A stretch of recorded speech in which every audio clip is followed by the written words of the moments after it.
The story opens with the protagonist revealing that a dungeon has mysteriously appeared in his backyard. It turns out this dungeon could potentially lead to the annihilation of the world, so he decides to transform it into a new business venture called Dungeon Busters. The scene shifts to Tokyo City's Edogawa Ward. A middle-aged man is enjoying a bowl of ramen. After finishing his meal, he exits the shop and checks his schedule.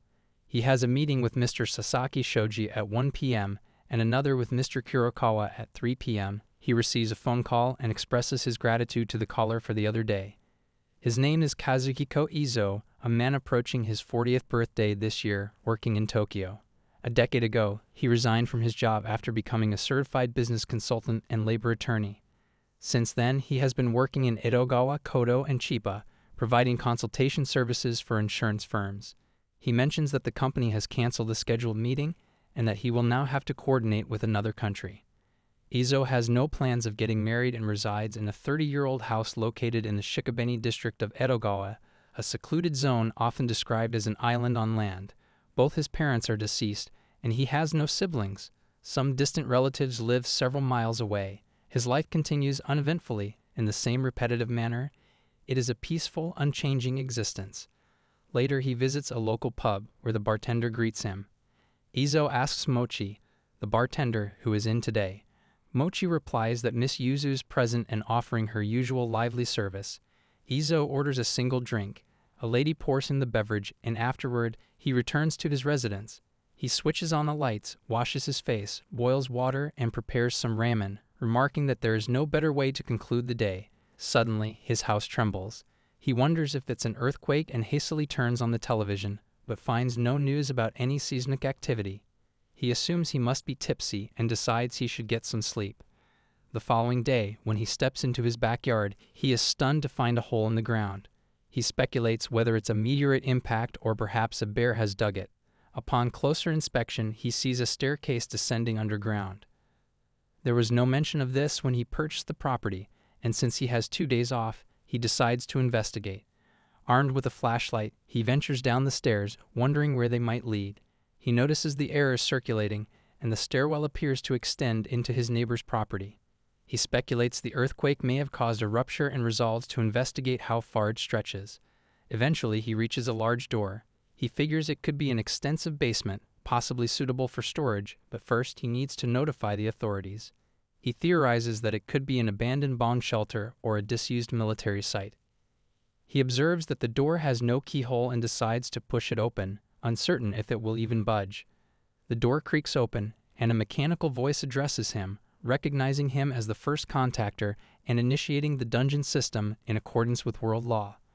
Baffled, he tries to identify the source of the voice.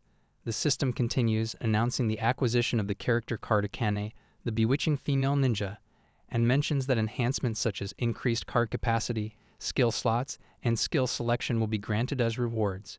It also states that the unique ability card gacha has been activated. He is bewildered as the dungeon roulette concludes, and coordinate fixation is finalized. The dungeon is designated as Abyss, with an A-rank difficulty rating. Suddenly, a woman materializes from the card and inquires whether he is her host, addressing him as her master. He stares at her, trying to compose himself while acknowledging internally that he is being approached by an extraordinarily attractive woman. She remarks that she can sense his impure gaze and asserts that she is his servant and that every inch of her body belongs to him.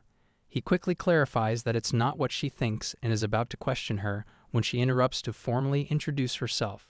She smiles and introduces herself as Akane the ninja. Welcoming him to the A-rank dungeon, she says they'll work together to protect and save the world. She tells him that he may call her Akane and that she is the embodiment of one of the 180 pillars embedded within the dungeon system. She has been assigned the duty of greeting the first individual to enter the dungeon and bestowing upon them the title of master. This body of hers, she adds, is now the property of her master. She has also undergone extensive training and has mastered every art required to please her master. With a soft laugh, she remarks that he appears distressed and offers her assistance in helping him relax. He asks for her understanding, admitting that he remains thoroughly perplexed by everything that has transpired. He acknowledges how awkward and inappropriate this situation must seem for a first encounter and politely requests a moment to collect his thoughts. She smiles in response. He takes a step forward, deep in thought. He reflects on how he stumbled upon a subterranean chamber that suddenly manifested out of nowhere, followed by a disembodied voice spouting nonsense, some radiant cards appearing, and now the arrival of a mysterious, stunning woman. He's certain this is not a dream. At this moment, it doesn't even occur to him to ponder the why, as such reflection feels pointless. In unprecedented circumstances like these, it's best to gather as much information as possible. He turns to Akane and inquires about the dungeon system, what it actually signifies. She explains that the dungeon system is one of the governing forces of the cosmos, a regulatory structure that presides over all existence. She reveals that in the coming year, 666 dungeons like this one will materialize, each appearing at random, typically manifesting in clusters of 66 to 67 at once. This occurrence will repeat tenfold. He recalls that the system did mention there was one revolution left, and he makes a mental note of it. He proceeds with another question. He's always imagined dungeons to be cavernous labyrinths teeming with endless monsters. She confirms that he is correct, explaining that it is an alternate domain. She then elaborates that dungeons are classified into ranks ranging from F to S. Among them, there exist only 7 S-ranked dungeons, while A-ranked dungeons make up roughly 10%, and B through D comprise 70%. The rank of a dungeon determines several factors: the level of difficulty, the strength of the monsters within, and the quality of the rewards obtainable. He then inquires about these rewards. She answers that rewards may consist of essential resources like food, potable water, and currency.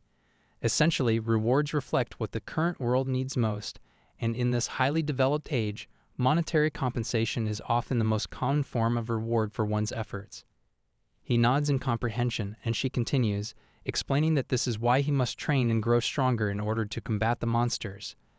Additionally, foreign weaponry is prohibited within dungeon boundaries, meaning any military attempt to annihilate a dungeon through armed force would ultimately be futile. He questions her on how he is expected to fight. She reveals that he has been blessed by the dungeon system, and thus granted access to its various advantages. She utters the word status and informs him that he can view his initial statistics simply by saying the word. One of the unique benefits he possesses, she explains, is an unlimited card-holding capacity. Normally, one is permitted only 2 or 3 skill slots, but he has been granted 6. He deduces that he will need to rely on these skills to combat enemies. She adds that while inside the dungeon, he will also be able to acquire monster cards. Then she asks if he would like to proceed with a dive. He declines politely, explaining that he needs to prepare a few things first and suggests postponing it until they return to his home. She expresses regret, informing him that her existence is confined strictly within the dungeon. If she attempts to leave, she will revert into card form. He asks if she can transform back into her card state for the time being, as he still has matters to attend to. She understands and gently reminds him to call her Akane from now on. He agrees and tells her she can address him by his name as well, and that she should be able to see it from the status window. She affirms with a nod and returns to her card form. He picks up the card, curiously wondering if she will emerge again from it. He then places it into his pocket. He wonders what he is supposed to do now. He returns to his home, uses the restroom, and then steps outside for a smoke. As he reflects on everything that has happened so far, it all feels surreal, like a dream. He checks his phone and notes that there aren't any meetings scheduled for tomorrow, so he can rest, and then remembers he has 2 new cases the day after. He contemplates how he should spend the rest of his day. He glances at his wristwatch and frowns, noticing that the time displayed is inconsistent. He was wearing the watch when he entered the dungeon, while his phone remained in the living room. He estimates that his conversation with the girl lasted around 20 minutes, yet according to his phone, only a few minutes have passed. He considers whether his watch might be malfunctioning, then comes to the realization that time might be flowing differently. He places both a watch and his phone side by side, and the time on each diverges. Based on this observation, he decides to begin testing. He hypothesizes that time inside the dungeon operates on a separate scale. His phone shows 10:02, but his wristwatch suggests nearly 30 minutes have elapsed.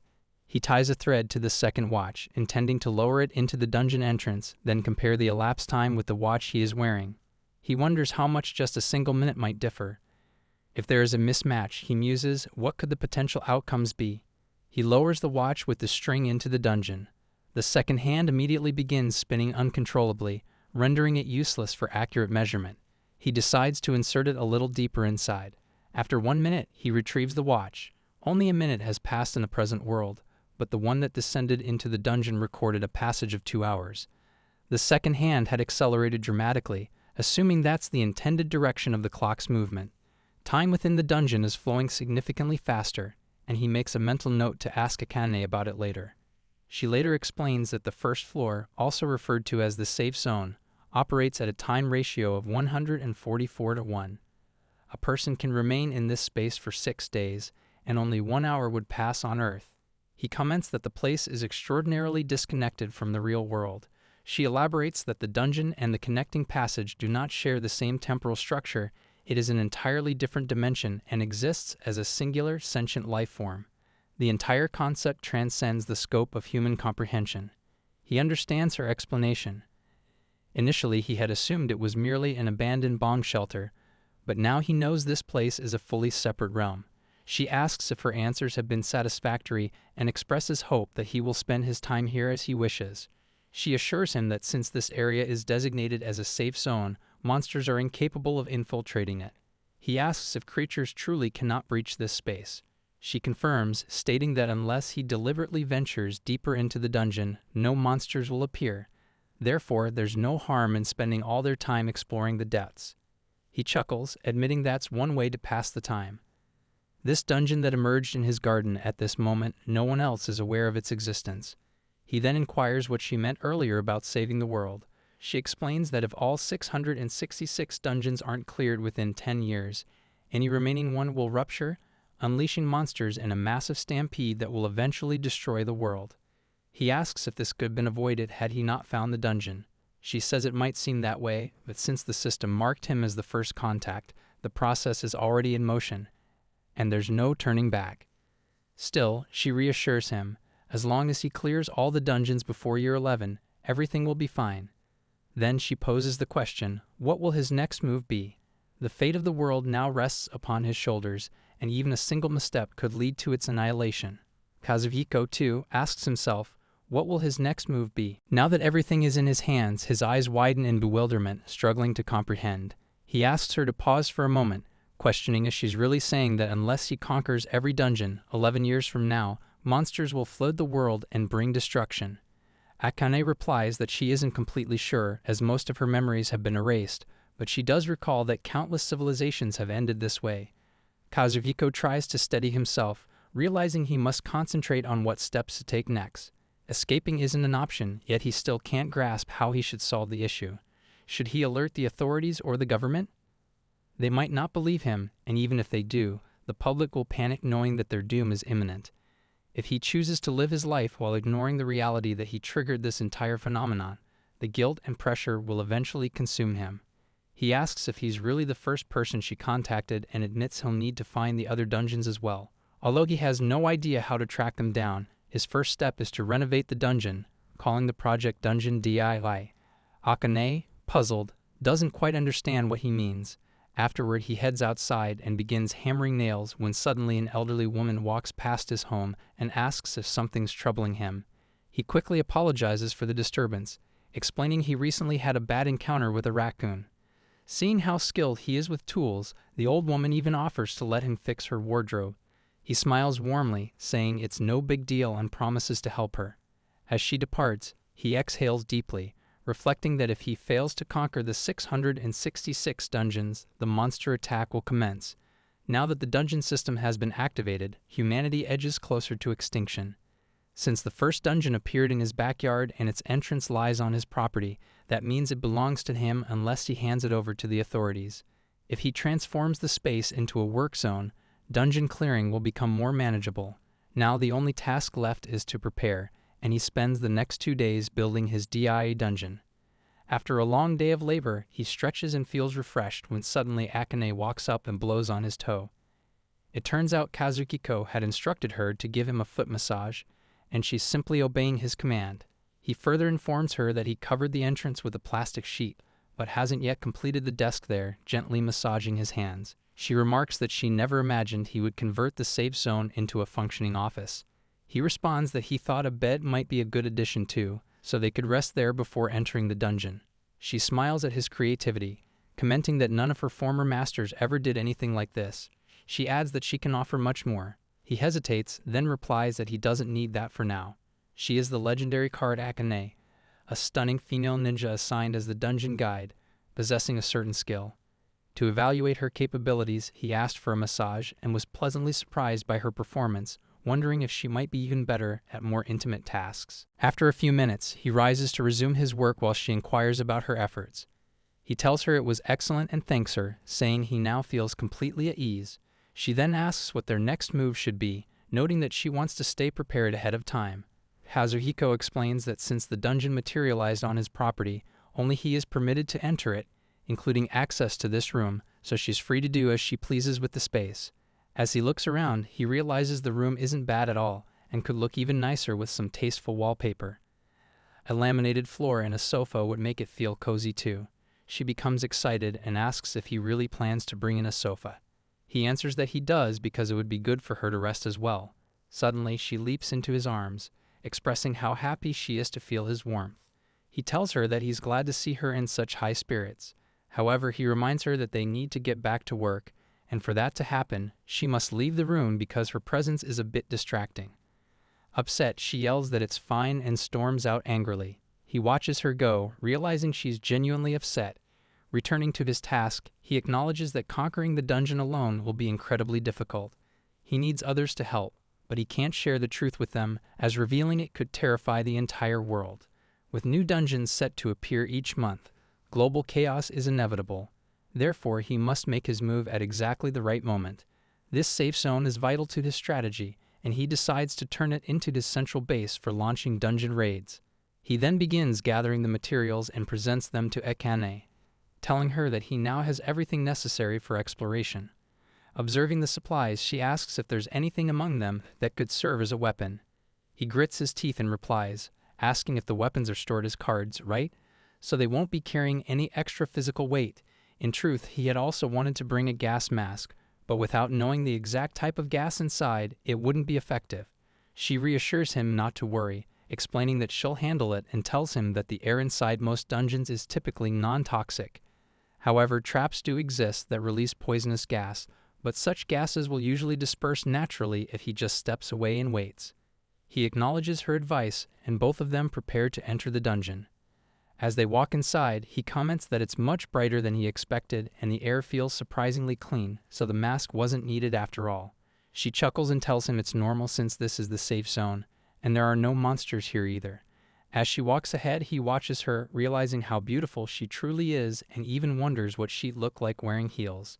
Suddenly, she turns around, smirking, and points at him, saying she can sense his gaze. He quickly apologizes, explaining that he was just a little distracted. She assures him it's fine, softly touching his face and reminding him that he can do anything he wants, as she exists solely for him.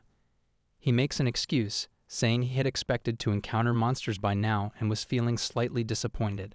She then informs him that on most dungeon first floors, the monsters are usually weak enough for an average human to defeat bare-handed. However, since this is an A-rank dungeon, there's no certainty about what they might encounter. He confidently replies that he'll handle it and adds that they should also start drawing a map of the area. But she disagrees, reminding him that as the legendary card Akane, she guarantees they won't get lost.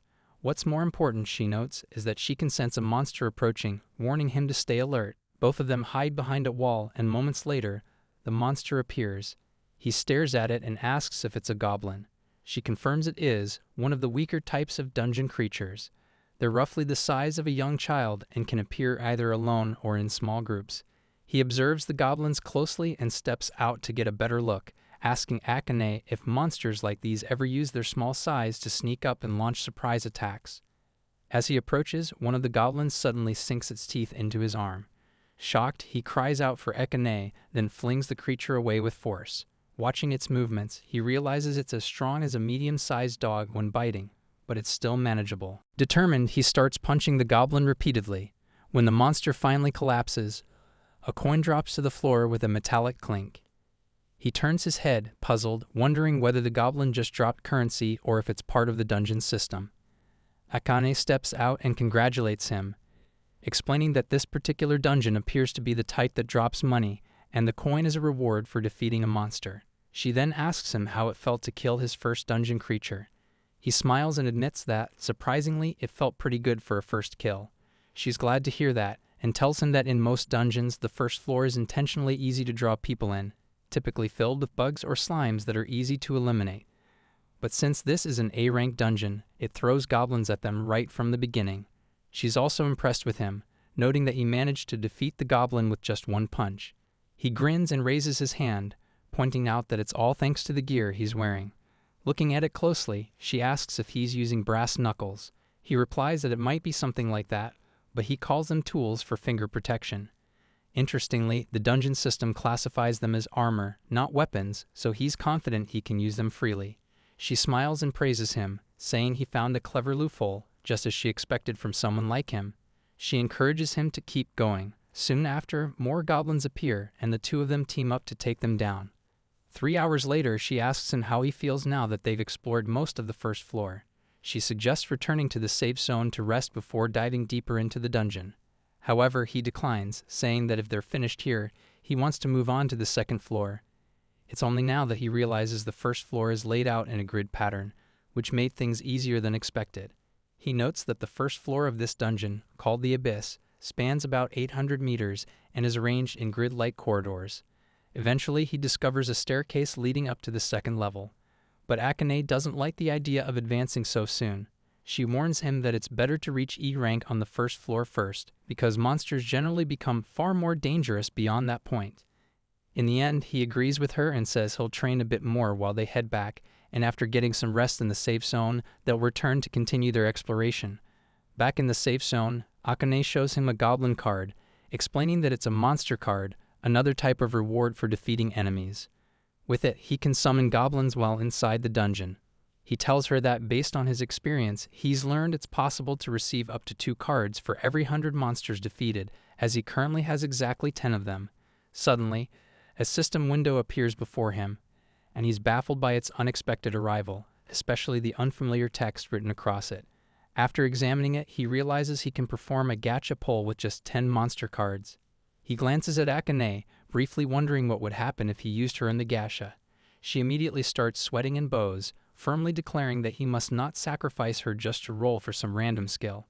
He quickly apologizes, explaining that he was simply thinking aloud, and assures her he'll never let her go, not unless he dies or conquers every last dungeon. She's left stunned by his response. Turning back to the system window, he comments that the average card drop rate is around 2 to 3%, meaning he'd need to kill roughly 500 more goblins to acquire 10 more cards. He looks down at the cards, debating what to do next. Does he just touch the screen with them? As soon as he does, the display begins to bubble. Shocked, he watches as the screen transforms into what looks like a 4-panel menu. Akane explains that there appear to be 4 gacha categories: character, weapon, equipment, and item.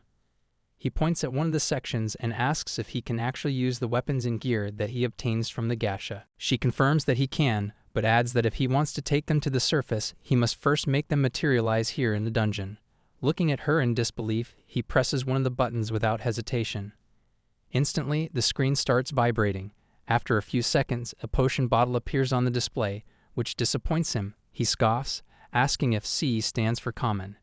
Then he questions whether UC, R, SR, and LR also exist, meaning uncommon, rare, super rare, and legendary rarity. She tells him that it's a healing potion and can be consumed like cold medicine, capable of curing cuts and bruises almost instantly. She encourages him not to be discouraged since it was only his first attempt. Besides, she tells him he doesn't need potions for minor injuries. If he ever gets scratched, she'd be happy to lick his wounds herself. While staring directly at him, she inches closer. He immediately takes a step back, reminding her that he's already warned her not to get too close because, after all, he's still a man. But as she continues moving toward him, suggesting that he might actually want her to, he pushes her away, saying he's merely a beginner and still fighting with his bare hands. He asks her to wait until he becomes a little stronger. She embraces him gently and asks him to promise that he'll save some time for her too, until death do them part. No matter what happens, she vows that she'll always remain by his side. While looking at the full sack of coins, he mentions that over the past few days, he has defeated more than 500 goblins, which drop 553,500 yen worth of coins, and in total, That amounts to approximately 276,500 yen. If he considers this as an income, he wonders what he should do about taxes. Akane, unfamiliar with the term, asks him what taxes are. He explains that in Japan, everyone must declare their source of income to the government, but he's still unsure whether to exchange the coins at a bank and deposit them into his account. The real issue is that he has no idea how to explain to the government that the money came from a dungeon. Because of that, it's too risky for him to use it freely, so instead of relying on that money, he decides to continue his consulting job and focus his free time on conquering the dungeon. The next day, while getting ready for work, he notices he's lost some weight. Akane says it's likely due to the strengthening factor. Confused, he asks what that is. She explains it's a smoke released by defeated monsters. When absorbed and paired with physical training, it boosts muscle strength, reflexes, and cell regeneration. Clenching his fist, he says he understands because he definitely noticed a change in the quality of his muscles. Still, if he gets too skinny, he won't look dignified as a consultant. He says goodbye to her before heading out, and she wishes him good luck on his trip. At the office, his coworkers also comment on his physical change, but he brushes it off by saying he recently started working out. His childhood friend, Iwamoto, is also there. Kazuhiko hands him a set of training plans and a career grant application, saying the subsidies should now be approved. Iwamoto scans the documents in surprise, then mentions there have been many complaints about cigarette smoke from part-time staff. Because of that, he had advised the restaurant to set up separate smoking areas. Kazuhiko is pleased by this outcome, saying that now he can arrange a meeting with the next manager, which is excellent progress for him. Iwamoto then unexpectedly offers him an executive position, saying he fully trusts Kazu-chan to handle management duties. Kazuhiko replies that he's honestly grateful to hear that but prefers staying a lone wolf. Iwamoto questions if that's truly how he feels, as he plans to rely on him going forward. Kazuhiko then agrees, telling him that he certainly can. After that meeting, Kazuhiko returns home, and after freshening up, gets back to work. He realizes that using a desk inside the dungeon is indeed efficient for him, and begins wondering if he should also set up a bed there. Even having something like an item box from a light novel would be useful. Suddenly, Akane leaps onto his face with a bright smile, telling him that he already has an item box. He looks at her and warns her not to sneak up on him like that, but she doesn't stop and jumps into his arms again. He glares at her, warning that if she keeps doing this, he won't be able to hold himself back, but she doesn't mind at all, boldly stating that she would love it and has been waiting for him. He tries to pull her off, telling her he's done for the day. The next day, while sitting at the table, he tells Akane that according to light novels, he should be able to pull 11 times for every 10 gacha draws. So for now, he'll focus on gathering enough goblin cards for 10 pulls. Akane looks confused as she reminds him that he only gets 1 card for every 50 goblins he defeats, and he needs 10 cards per draw. That means he'll need to kill 5,000 goblins. Akane asks if he's truly okay with that. He says he is. Here, he can take down 100 goblins in 2 hours, so 500 would take 10 hours, and 5,000 would take 100. Factoring in battle time, he estimates he'll need 148 hours in the dungeon. He plans to take a 30-minute break every 4 hours, 4 times, and sleep 8 hours every 18 hours. Taking a shower and recharging his phone above ground should fit within a 4-hour break. Akane is stunned and asks him if he really intends to kill goblins non-stop for 148 hours. He replies that he has no other choice because they need to run experiments and figure out how often he levels up. That's why the extermination efficiency matters so much. He's also brought towels and an air mattress so they can begin testing immediately. He jumps back into the dungeon, and after defeating 1 goblin, he notes that while running, adding a kick followed by a punch might be the quickest way to finish them off. So for now, they'll try that combo 4 times. He keeps up the pace, slaying goblins until the count hits 100. Realizing it only took him 110 minutes, he notes that he's already faster than his previous record. Just as expected from his calculations, he receives 2 cards, but he doesn't rank up yet, so once again, he heads back into the dungeon to see how many more he needs to defeat. Akane looks at the card, thinking that this guy is really going to repeat this 500 times, and it's the first time she's seen someone apply efficiency and theory while fighting. To reach his goal, he executes, verifies, and improves. She's astonished, having never served under a master like him before. After that mission, she receives a bowl of food and becomes excited, as it feels like a luxury to her. He informs her that nowadays there's a wide range of survival meals and many of them actually taste quite good. He then glances at the card, realizing that the drop rate hasn't changed today either, so he'll probably do a few more rounds. He informs her that after they finish eating, he'll take his 8-hour break, and once he's back above ground, he'll take a proper bath. After doing all that, he heads back into the dungeon to continue slaying monsters when something suddenly shocks him. Akane notices his startled reaction and asks him what's wrong.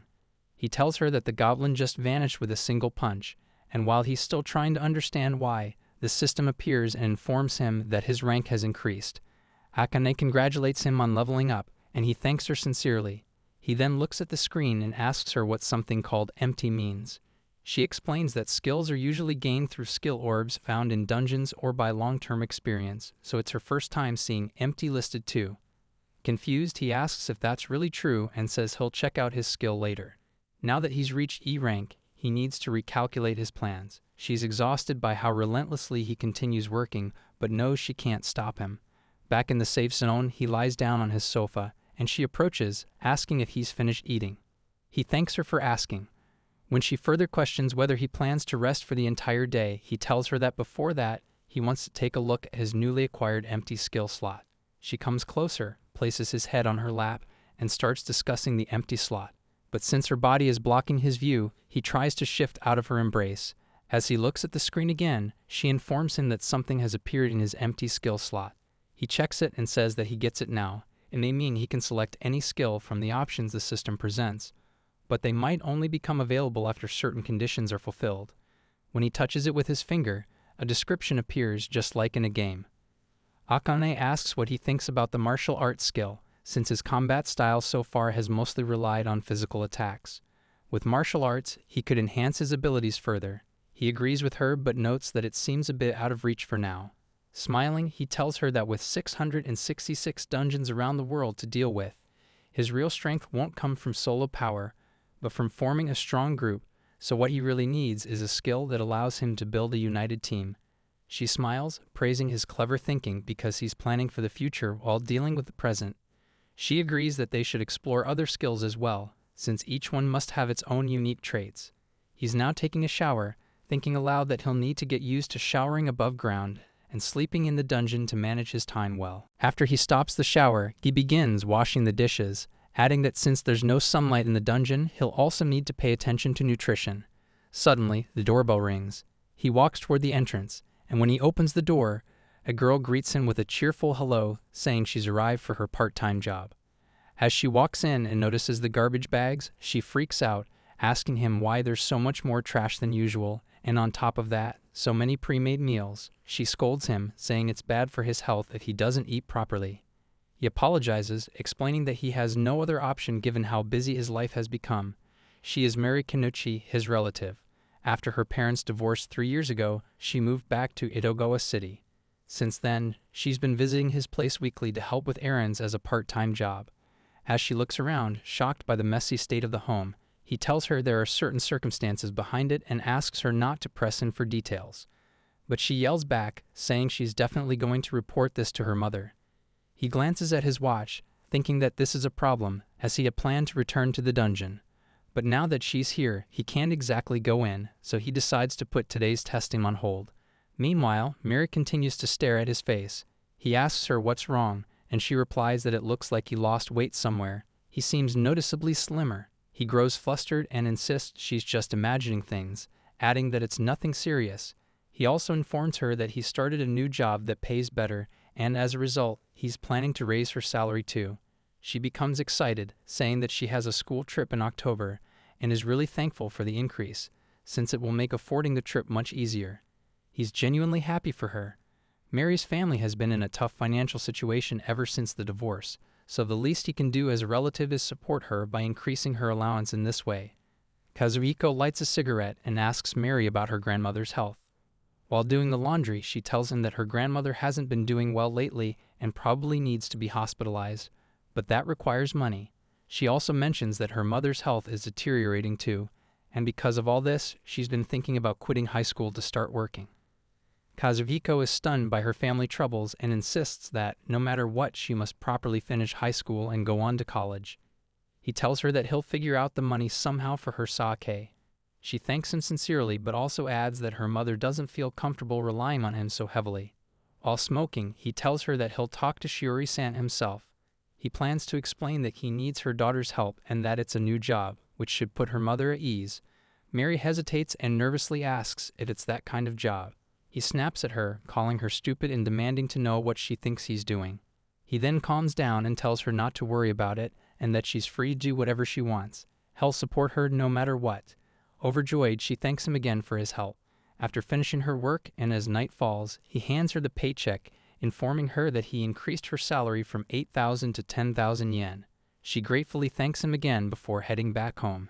He thinks to himself that he'll tell her the truth about his work when the time is right, then gets ready to return to the dungeon. He recalls that yesterday he got a UC card from the weapon gacha, so today he plans to test out the steel spear he received. As soon as he reaches the safe zone, Akane appears and asks if he's done with his real-world work for the day. He tells her that he came up with some new ideas for how to use the dungeon money and now plans to make up for lost time by practicing with his new weapon. Entering the dungeon, he begins defeating goblins using the steel spear. As he stops for a moment, Akane comments on his spear grip. He explains that he's getting used to handling it with both hands and even single-handedly. And since he's cleared out all the goblins on this floor, they should move on to the second floor of the A-rank dungeon, Abyss. She tells him that once they descend to the second layer, monsters might appear right away. He asks if there's no safe zone on the second floor, and she responds that she thinks there should be one somewhere down there, along with a teleportation array that returns them to the first floor. The whole situation feels like something straight out of a light novel for a protagonist, though the maze on the second floor is expected from an A-rank dungeon. Still, it's meaningless before someone like Akane. Suddenly, they encounter a new monster, a D-rank orc. He's shocked at the sight of it, while Akane's expression turns tense. She immediately yells at Kazuhiko to run away, calling the beast a filthy creature. Without hesitation, she leaps at the monster's head, stabs it with precision, then dashes back.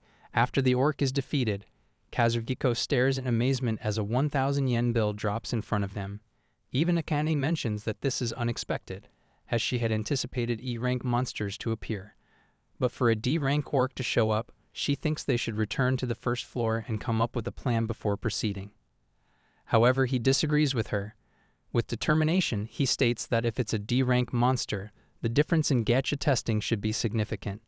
She yells at him, warning that it's too dangerous since orcs possess immense physical strength and can easily kill a human. But he refuses to back down, pointing out that orcs seem to drop 1,000 yen bills. So if he hunts 100 of them, that's 100,000 yen, and a continuous battle will also help him grow stronger. He's resolved to do it no matter what. Facing a new monster, he notes that his spear is nearly 3 meters long. First, he'll stab its gut, then go for the head. But as he tries to execute his plan, he gets knocked back, his body coated in a black material. Akane shouts his name, rushing to him and making him drink a potion. As soon as he wakes up, he asks her if she gave him one. She nods and admits that she used two. He clenches his fist and tells her not to apologize, saying she made the right call. She saved his life. Losing consciousness instantly was proof he chose the wrong weapon. So now he commands her to fight the orc together with him. Now, as the orc charges toward him, he shouts that clubs are ideal for orcs. When orcs attack, they put their weight into their knees, meaning if he can crush them, they're no threat. He jumps up, shouting that now that it's weakened, he'll finish it. With a single decisive attack to the head, he defeats the orc. Afterward, the two return to the first floor safe zone. While sitting down, Kazuhiko remarks that being able to defeat a D-rank orc on the first try means they might soon be ready to explore the third floor. However, Akane doesn't want to experience another close call like today. She begs him not to overdo it. He smiles and tells her they'll hold back on the second floor for a bit so he can rank up to D. She smiles too, saying that he's finally pushing the limits of human potential.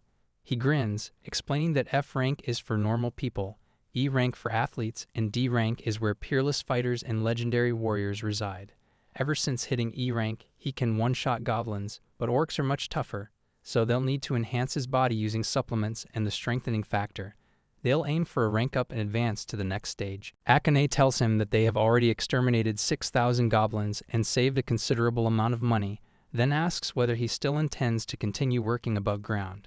He replies that he does, because the modern world thrives on information, and if someone suddenly amasses a fortune, the government will inevitably trace its origin. To discreetly utilize the funds obtained from the dungeon, it's wiser for him to maintain a daytime job. His accumulated wealth has grown significantly, and he considers consulting Iwamoto about it. Iwamoto informs him that there's no issue regarding the exchange. He mentions that a company he's collaborating with is also managing a land sale and tells Kazu that acquiring the property will require a substantial amount of money. Kazu responds that he doesn't mind and plans to purchase the entire land in a lump sum using cash. Iwamoto sighs and remarks that for him to call out of the blue with such a positive story is rather unusual, then asks if the source of the money is legitimate. Kazu affirms that it is and then poses a hypothetical question. What would he do if he found a cave with money pouring out of it? Iwamoto replies that if it were him, the first thing he'd do is verify whether the money is genuine. Regardless of its authenticity, he would inform the police. If contacting the authorities was not an option, he would simply ignore it. If he genuinely needed the money, he might treat it as income, but it's difficult to manage if the amount reaches into the millions. He admits that handling such wealth is complicated, and then tells Kazu that he has a contact in that field. Kazu appears puzzled, and Iwamoto elaborates that since they're friends, he'll let him in on something.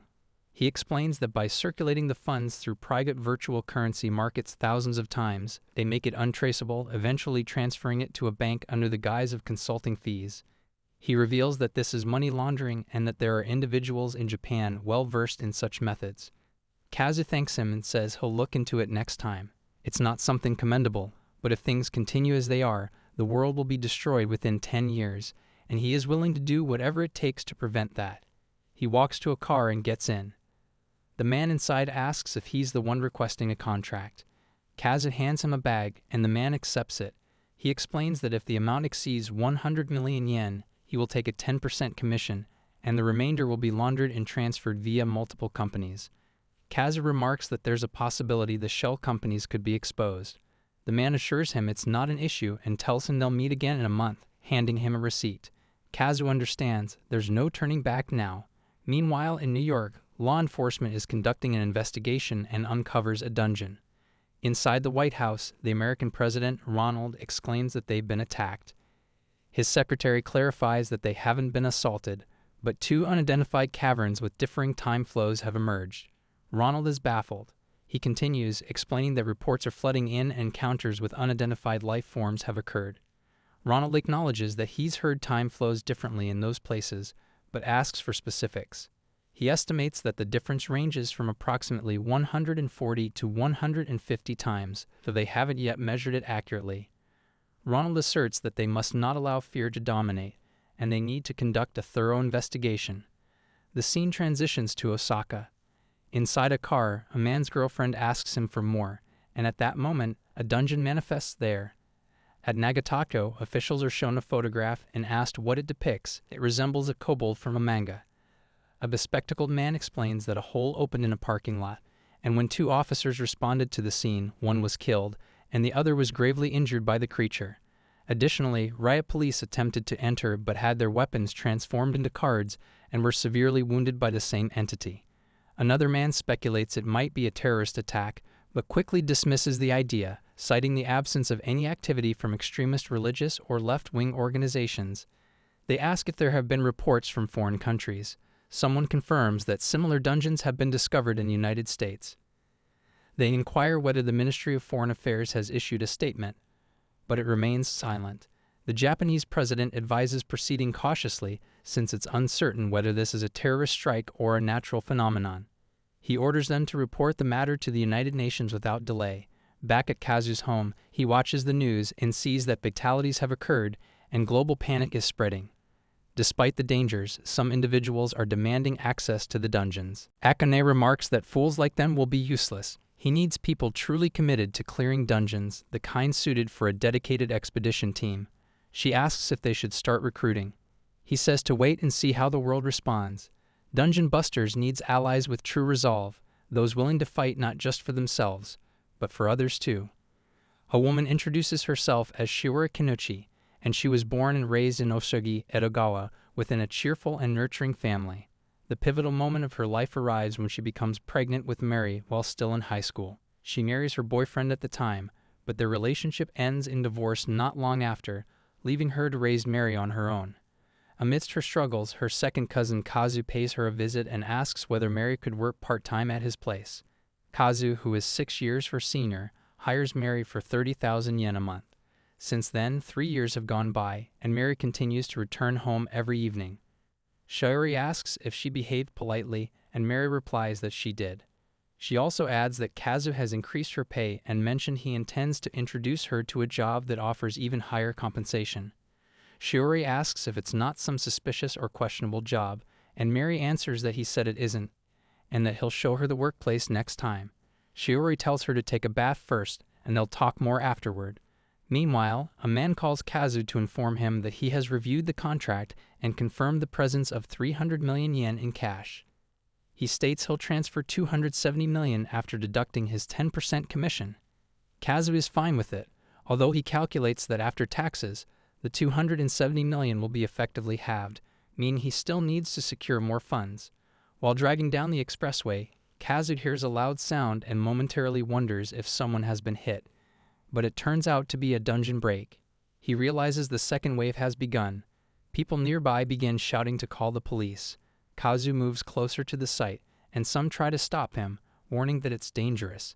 He checks the time, it's 11 p.m., and hands his watch to a woman standing nearby. She notes that if it's a dungeon, time will flow differently inside, and that if he ventures in just a little, he should return immediately.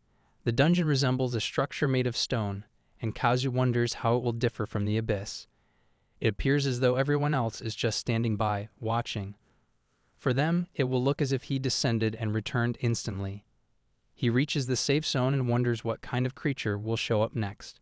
When he opens the dungeon door, a rabbit appears. He's momentarily confused until the rabbit suddenly attacks. It turns out to be a killer rabbit. Kazu swiftly eliminates the creature, and instead of coins or cash, it drops a peculiar stone. He's baffled by the drop and decides he'll have to ask Akane about it later. He climbs back up, and a man asks him when he returned, clearly surprised. As expected, to those on the surface, it seems like Kazu reappeared instantly. He assures them that there's no danger, so long as they don't venture inside. They remain confused, and he explains that this is the same type of dungeon that previously manifested in the parking lot, and that staying at a distance keeps them safe. He tells them to contact the authorities. One of the men asks who he is. Kazu calmly reveals that they are the ones tasked with eliminating these emerging dungeons, and that they are dungeon busters. Later, he inquires about the stone, and Akane tells him that it's a type of magic stone, explaining that magic stones are crystallized concentrations of magical energy. Normally, magic can only be wielded by individuals born with innate talent, but it can also be channeled through magical tools that utilize magic stones. Kazu reflects on how beneficial such stones must be to a civilization centered around magic. However, he wonders why they have emerged on Earth, a world dominated by science and technology. She then asks him what the people of this country and of the world need most right now. That, she says, is his answer. Inside the dungeon, Kazu engages in combat with D-rank skeleton soldiers and eliminates them effortlessly. Akane cheers him on and reminds him that skeleton knights carry swords, always appear in groups of 4, and require caution. She notes they are weaker than orcs, but fetch a reward of 4,000 yen each. Their preferred weapons also play to his advantage. Until he encounters an orc again, there's nothing to worry about. He dispatches the skeletons quickly. It's easier than he anticipated. He declares that starting tomorrow, he will add weights while hunting, intending to place greater strain on himself to ascend the ranks. Meanwhile, the world has officially named the crisis the simultaneous worldwide dungeon manifestation phenomenon. Representatives from various nations gather and begin requesting assistance. The American ambassador expresses concern over where dungeons are appearing. Compared to the United States, China has far more dungeons, and he suggests they consider whether the frequency correlates with population rather than landmass. Another ambassador speaks up, stating that his nation is smaller than Japan, and yet 2 dungeons have already appeared. His country refuses to shoulder any further risk and insists that all troops stationed on international borders be withdrawn from every UN member state. The discussion escalates into heated arguments. One delegate responds that his suggestion is absurd. Dungeons are manifesting everywhere, and this is precisely the time for unity. He urges that sanctions be lifted in the spirit of global cooperation. Someone calls for silence and demands immediate, decisive action against the problem. The scene transitions to the White House, where Ronald's secretary reports that public pressure for transparency regarding the dungeons grows stronger each day. President Ronald, skeptical, says he would rather annihilate the dungeon than explain it to the public. He questions whether, even if their government discloses everything, the people would believe it. His secretary suggests that the announcement be made jointly with other world leaders at the upcoming GT conference. He explains that countermeasures against dungeons will undoubtedly be a core agenda, and that releasing information in a collective statement from developed nations is the best strategy. Ronald agrees, calling it an excellent idea, and instructs him to contact Saikuro immediately. Back in the dungeon, Kazu continues his battle against the skeletons. He has defeated 300 in just 45 minutes. Akane calculates his earnings minus 1.6 million yen per hour, around 36 million yen in one Earth day. She tells him he'll need to defeat 200,000 skeletons in 6 days to hit a key milestone, then asks how long he plans to keep this up. Suddenly, his racial limit breaks, triggering a system notification. As the first person to accomplish this feat, he is granted a legendary reward, the Cheeky Emily card. The next goal is to aim for an existence limit break. Kazu wonders if the voice he just heard was Akane's, but a different woman materializes before him, emerging from the card. She scolds them, asking why they are snooping into someone else's private matters. Akane introduces her as Emily, one of the 108 Great Pillars, a prodigious magician of immense talent.